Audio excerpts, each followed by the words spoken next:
오늘 설교 제목을 내가 가야 할 믿음의 길이 있습니다. 이렇게 적어봤습니다. 따라하시다. 내가 가야 할 믿음의 길이 있습니다. 늘 바가지를 긁던 부인 권사님을 둔 남편이 있었습니다. 어느 주일날 교회를 이렇게 갔다 왔는데 부인이 그날부터 너무 자신에게 바가지도 안 긁고 잘 하더라는 거예요. 그래서 부인에게 궁금해서 물어봤어요. 뭔 일이냐 물어봤더니 목사님 설교를 듣고 은혜 받아서 당신한테 잘한다 그러더라는 거예요. 그래서 이 목사님을 찾아보면 감사해야 됐다 해가지고 부인 때문에 너무 스트레스 받고 잠도 못 잔 이 양반이 목사님 너무 고마워서 과일을 사들고 목사님에게 찾아갔습니다. 목사님에게 감사하다고 하면서 무슨 설교를 했건데 우리 부인이 그렇게 바뀌었냐 물어봤더니 목사님이 그런 설교를 하셨다고 이야기를 합니다. 무슨 설교냐면 설교 제목이 내 원수를 사랑하라. 그런 설교를 했다고 해요. 이 남편은 얼마나 충격을 받았을까요? 원수로 자신을 생각하고 살았던 거죠. 그래서 원수를 사랑하라. 그러니까 집에 와서 말씀대로 원수를 사랑한 거예요. 원수하고 같이 사신 분들은 또 안 계시죠. 신앙도 이처럼 하나님의 말씀을 잘 따라가는 것 같지만은 그 신앙의 그 근본이 잘못되어 있으면 왜곡한 길을 걸어갈 수가 있습니다. 이 부인 권사님은 원수를 사랑할 것이 아니고 남편을 원수로 사랑하는 것을 회개하고 고쳐먹어야 합니다. 그런데 원수를 사랑하라는 건 실천하고 남편을 정말로 사랑하는 마음은 실천하지 않는 거죠. 신앙이 왜곡된 길로 가다 보면 끊임없이 곁길로 가고 결국은 자기 집착에 빠지고 자기 생각에 빠져서 하나님의 말씀도 골라서 듣고 절대로 바뀌지 않는 상황이 되어버립니다. 그런 대표적인 인물 하나가 이 요나입니다. 아수르 수도 느니에 가서 망하기를 바랬던 요나. 그런데 그곳에 하나님이 가라고 하니까 가기 싫어가지고 배를 타고 도망가다가 하나님이 폭풍을 일으켜서 배를 깨버리려고 하니까 그 사람들에게 나를 던지면 이 폭풍이 멈출 거라 해서 죽기를 바라죠. 나만 죽어버리면 된다 생각하고 바다에 던졌는데 하나님이 물고기 준비하셔가지고 3일간 물고기 뱃속에다 가둬놓으십니다. 거기에서 회개 아닌 회개를 하죠. 회개 아닌 회개를 하는데 그러면서 이제 가가지고 하겠다 하면서 느니에 와가지고 아수르의 수도 느니에 와서 복음을 전합니다. 사흘 길을 가야 되는데 하루만 정한 거예요. 아마 분명히 너희들은 죽을 것이다 이렇게 정했을 거예요. 뭐 회개하라고 보다는 너희들은 망할 것이다. 하나님이 너희들을 정말 죽일 것이다 하면서 했을 거라고죠. 마음속에 회개하라는 마음 하나도 없고 아마 망하라 죽어라 그 마음으로 계속 크게 외쳤을 거예요. 그런데 이 요나가 전해주는 메시지를 듣고 느니웨 사람들은 금식하며 회개해버립니다. 왕부터 회개하면서 심지어 가축까지 다 금식을 지키면서 회개하니까 하나님이 용서해 주시죠. 요나는 이게 너무 마음에 안 든 거예요. 그래서 오늘 4장에 보면 데모하는 요나가 나옵니다. 하나님 앞에 데모하죠. 요나의 목적은 느니웨가 망하게 하는 거였어요. 하나님의 목적은 망해갖고 죽어야 될 이 사람들을 구원하는 게 하나님의 목적입니다. 요나의 목적과 하나님의 목적이 충돌하는데 하나님의 목적이 이루어지자 요나는 항의하면서 시위하는 것을 볼 수가 있어요. 삐뚤어져도 이같이 삐뚤어진 신앙이 없어요. 하나님을 내가 이용해 먹으려고 하고 사는 인생, 하나님이 내 마음대로 안 해주니까 그냥 시위하는 거죠. 우리가 신앙의 바른 믿음이라면 하나님의 목적에 맞게 살아야 될 줄 믿습니다. 하나님이 나에게 원하는 것이 무엇인가, 하나님이 나에게 요구하신 것이 무엇인가를 깊이 생각하고 주님 뜻대로 살려고 애를 써야 합니다. 우리의 기도도 내 뜻이 아닌 주님의 뜻을 이루기 위해서 끊임없이 기도해야 될 줄 믿습니다. 예수님은 승천하시기 전에 마지막에 제자들에게 복음의 사명을 주셨어요. 땅 끝까지 이르러 복음의 증인이 되라 말씀하셨습니다. 증인된 소명을 주신 것이죠. 복음의 도구가 되라, 구원의 도구가 되라 말씀하고 있는 것을 볼 수가 있습니다. 성도들이 이 땅에서 먼저 최선을 다해서 이루어야 할 하나님의 뜻이 있는데 그건 뭐냐? 복음의 도구로 사용되어지는 것입니다. 증인으로 사는 것입니다.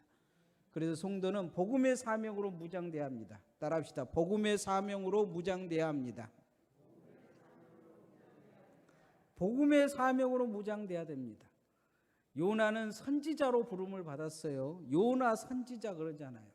선지자, 하나님 뜻을 전하는 사람인데 자기 뜻을 전하는 거예요. 자기 목적이 있는 거예요. 우리의 신앙도 성도라고 하면 성도는 하나님의 뜻을 가지고 사는 사람이에요. 근데 성도가 자기 뜻대로 사는 사람이 있어요. 성도가 자기 마음대로 살아요. 자기가 원하는 거 다 말하고 자기 행동하는 대로 해요. 그러면 안 돼요. 성도는 복음으로 무장돼야 돼요. 복음의 소명이 있어야 돼요. 나는 복음을 위해 사는 사람이다. 나는 교회를 위해 사는 사람이다. 나는 하나님을 위해 사는 사람이다. 이런 소명이 있어야 될 줄 믿습니다. 1956년에 남미 에콰도르라는 그 나라에 이 젊은 선교사 5명이 들어갔어요. 그래서 원주민들에게 선교를 하다가 그들에게 창에 찔려 죽습니다. 영화로도 만들어졌는데 창끝이라는 영화가 만들어졌어요. 이들에게 손에는 총이 있었어요. 출발하기 전에 아들이 물어요. 아빠, 총이 있는데 그 사람들을 쏠 거야? 묻자 그 아빠가 아들에게 그런 이야기합니다. 총으로 내가 그 사람들을 쏘면 그 사람들은 예수님을 모르니까 죽으면 지옥 가잖아. 총으로 쏘면 되겠어? 그렇게 이야기하죠. 총을 쏘지 않겠다는 이야기죠. 이 순교한 선교사님들 주변에 보니까 총이 있는 거예요.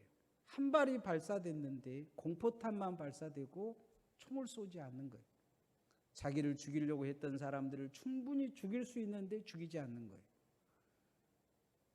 그렇게 그들에게 다시 복음 들을 수 있는 기회를 준 것은 소명이 있기 때문이에요. 어느 날 이 부족에게 여인들 5명과 아이들이 찾아옵니다. 백인의 여자들이 찾아오는데 나중에 알고 보니까 자기들이 죽인 선교사의 부인과 자녀들이었어요. 이들이 찾아와서 열심히 봉사를 해줍니다. 한참 전염병이어서 사람들이 죽어가는데 치료해서 낫게 해줘요. 거기에 너무 감동을 받아서 이 부족이 예수님 믿게 됩니다. 그리고 첫 번째 회개한 게 뭐였느냐? 자신들이 죽인 선교사를 죽인 것을 회개했어요. 그리고 그 선교사님 그 대장을 죽였던 그 부족의 추장은 나중에 첫 번째 목사가 됩니다. 보통의 사람들 같으면 내 남편 죽였다고 군대를 몰고 가서 복수할 것입니다. 그런데 자신들의 남편의 소명을 내 소명으로 알고 자신들의 아버지의 소명을 내 소명으로 알고 그 가족이 그 밀림으로 들어간 것은 소명을 이어받았기 때문입니다. 우리가 하나님의 사람으로 정말로 귀하게 사는 것은 소명대로 사는 것이에요. 내 소명이 아닌 하나님이 주신 소명대로 사는 것입니다. 그렇게 하나님의 주신 소명으로 살 수 있기를 소원합니다. 세상의 일도 열심히 하는 것도 중요해요. 그러나 더 중요한 게 있어요. 성도는 하나님의 소명으로 사는 것입니다.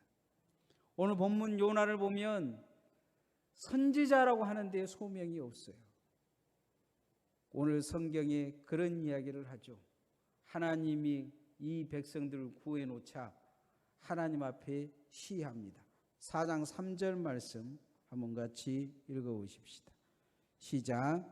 여호와여 원하건대 이제 내 생명을 거두어 가소서. 사는 것보다 죽는 것이 내게 나음이다 하니.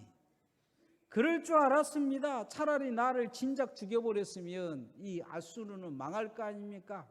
그런 이야기죠. 차라리 나를 죽이십시오. 좀 자기 목숨 걸고 목숨 가지고 시위하는 것을 볼 수가 있습니다. 하나님의 목적보다는 내 목적이 우선인 거죠. 내 민족이 우선인 거예요. 내 가족이 우선인 거예요. 하나님의 목적, 하나님이 원하시는 것 전혀 생각이 없는 것입니다. 방해자죠, 방해. 하나님의 일하는데 방해하는 거예요. 방관자예요. 하나님이 이들을 구원하려고 하는데 아주 방해하는 데 앞장선 거예요. 자기 간에는 민족을 위해서, 누구를 위해서 그렇게 한다고 하지만 하나님의 입장에서 보면 이 같은 방해자가 없어요. 이 같은 해방자가 없어요. 우리가 하나님의 일을 하면서 그럴 수 있어요. 교회를 섬기면서도 그럴 수 있습니다. 남이 10년 공들여서 전도해 놓으면 하루아침에 시험 들어서 쫓아낼 수도 있어요. 내 욕심대로 내 마음대로 할 수 있어요. 남이 열심히 전도해서 데려다 놓으면 내가 나하고 안 친하다고 괴롭혀서 교회에서 몰아낼 수도 있어요. 우리 세상의 욕심, 세상 사람 바뀌지 아니하면 끊임없이 하나님의 일꾼이기보다는 하나님의 방해자로 살 수 있어요. 내 생각이 옳은 거예요. 내 마음이 옳은 거예요. 하나님은 틀렸다고 이야기하고 힘들어 하시는데 하나도 바뀔 생각을 하지 않아요. 요나가 그래요. 끊임없이 마지막까지 죽어도 옳다 이야기하고 있는 걸 볼 수가 있습니다. 그런 이유는 어디에 있느냐? 사명이 없기 때문이에요. 소명이 없기 때문입니다. 우리가 무슨 일을 하든지 하나님의 소명으로 감당해야 될 줄 믿습니다. 소명으로 감당해야 나도 시험 들지 않고 소명으로 감당해야 다른 사람도 시험 들지 않아요. 어떤 사람들은 교회에 와서 열심히 일하고 시험 든 사람들이 있어요. 청소하고 두면서 시험 들고 부엌 봉사하면서 시험 들고 구역 일하면서도 시험 들고 주일학교 교사하면서도 시험 들고 시험 들어버리는 거예요. 하나님 앞에 시험 드는 주된 이유가 아니라 소명이 없는 것과 한 가지지만 또 한 가지는 은혜가 은혜되지 않기 때문이에요. 내가 받은 은혜를 거저받은 이 은혜가 내게서 공로가 되기 때문이에요. 은혜를 나눌 생각을 못하는 거죠. 은혜를 나누어야 될 사람으로 부름을 받았다는 것을 잊어버린 거예요. 따라합시다. 은혜를 나누는 삶을 살아야 합니다. 하나님은 뜨거운 햇빛 아래서 이제 시위하고 있는 요나가 불쌍하니까 박농골 하나를 이렇게 크게 빨리 키워가지고 요나에게 그늘을 하나 만들어주세요. 이 요나 생각에는 그럼 그렇지 하나님이 나를 무시해? 그럴 수가 없지. 분명 이 백성들, 아수르 백성들, 느느웨 백성들 내가 기도하니까 망하게 해줄 거야 이런 생각을 했던 것 같아요. 그리고 헤헤거리고 있는데 하나님은 벌레 한 마리를 이렇게 딱 보내셔서 박농쿨을 밑에서 갉아먹게 하셔요. 그러니까 금방 박농쿨이 말라 비틀어지죠. 그러니까 다시 햇빛이 찌는 거예요. 아마 아침에 이 박농쿨을 만들어 주니까 그렇게 햇빛이 안 쪄 있는 것 같은데 정심 드니까 그 뜨거운 햇빛에 이제 죽을 것 같으니까 죽여달라고 또 난리를 쳐요. 자기 것도 아닌 박농쿨 하나 하나님이 만들어줬을 때는 감사하다고 말 한마디 안 했던 이가 자기 것도 아닌 박농쿨이 없으니까 이제 이 난리를 쳐요. 그 하나님이 너 하는 행동이 옳으냐 부르신 것을 볼 수가 있어요. 9절 말씀 한번 같이 읽어보십시다. 9절 시작. 하나님이 요나에게 이르시되 내가 이 박농쿨로 말미암아 성내는 것이 어찌 옳으냐 하시니 그가 대답하되 내가 성내어 죽기까지 할지라도 옳으니이다 하니라. 너가 옳으냐 물으셔요. 그러니 옳다는 거예요. 성내고 내가 죽기까지 성내고 이것이 옳다 이야기합니다.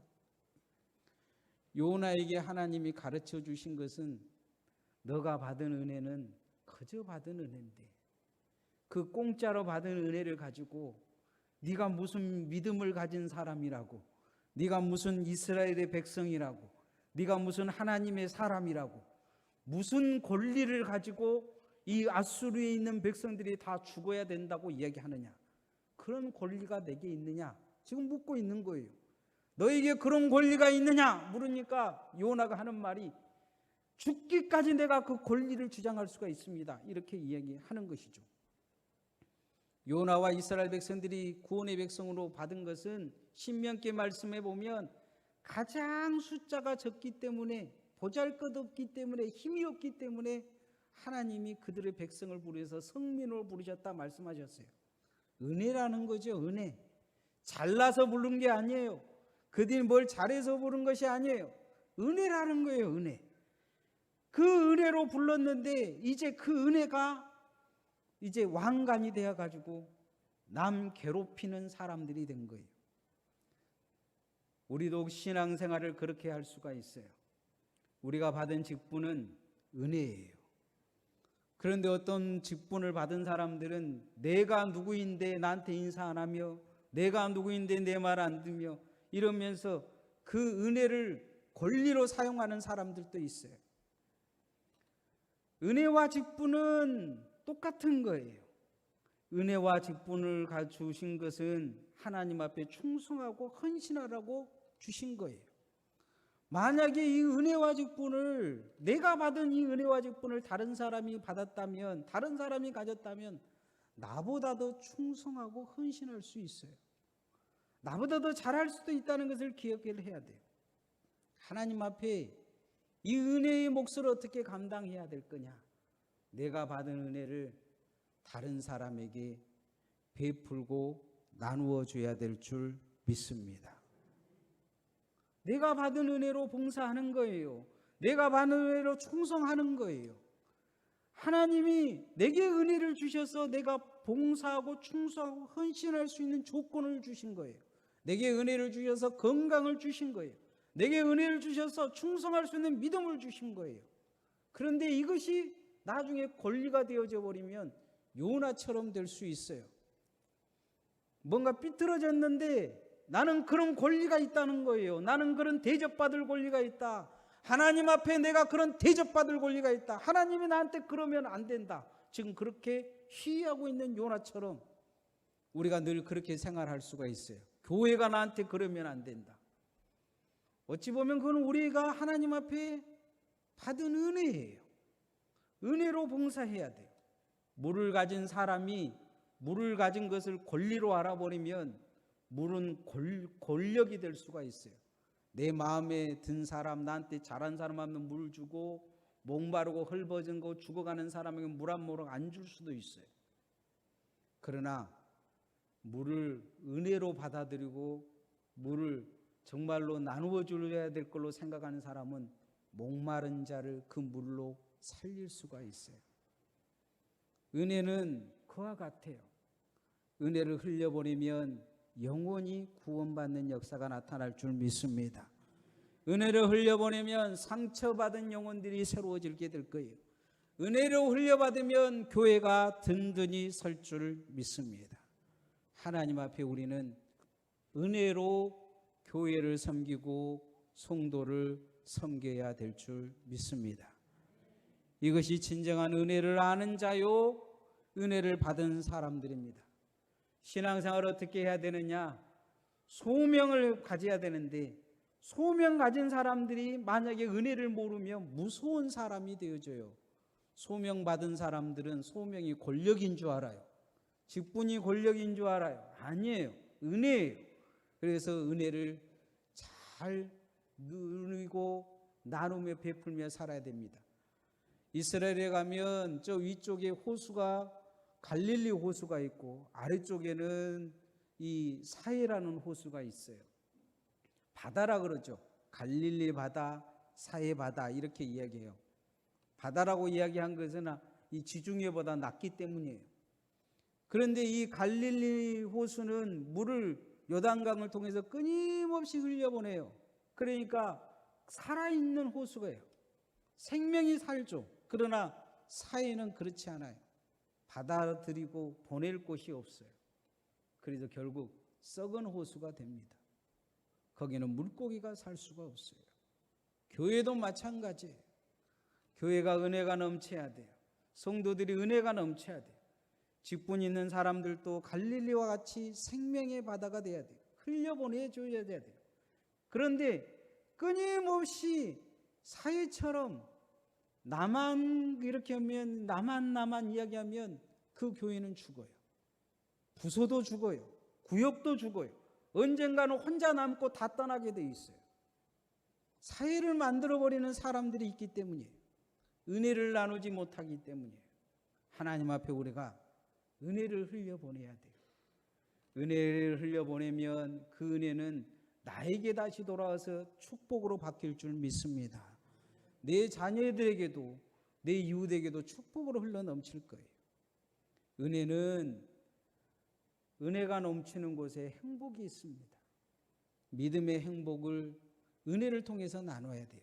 따라합시다. 믿음의 행복을 나누는 삶을 삽시다. 열왕기 5장에 보면 이 아람에 끌려간 노예 소녀가 나와요.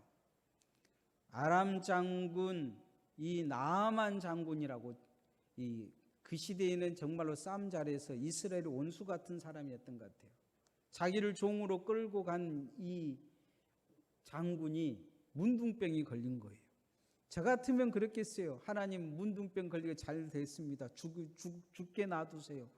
이 사람 죽어야 우리 나라가 발전하고 이 사람 그대로 살려놓으면 우리 괴롭히고 나도 이렇게 포로로 끌려왔잖아요. 그랬을 것 같아요. 그런데 이 소녀가 이 자기 주인이 불쌍했는지 이스라엘의 엘리사를 찾아가면 살 수 있는 길이 있다고, 치료받을 수 있는 길이 있다고 가르쳐줘요. 그래서 엘리사를 통해서 치료받습니다.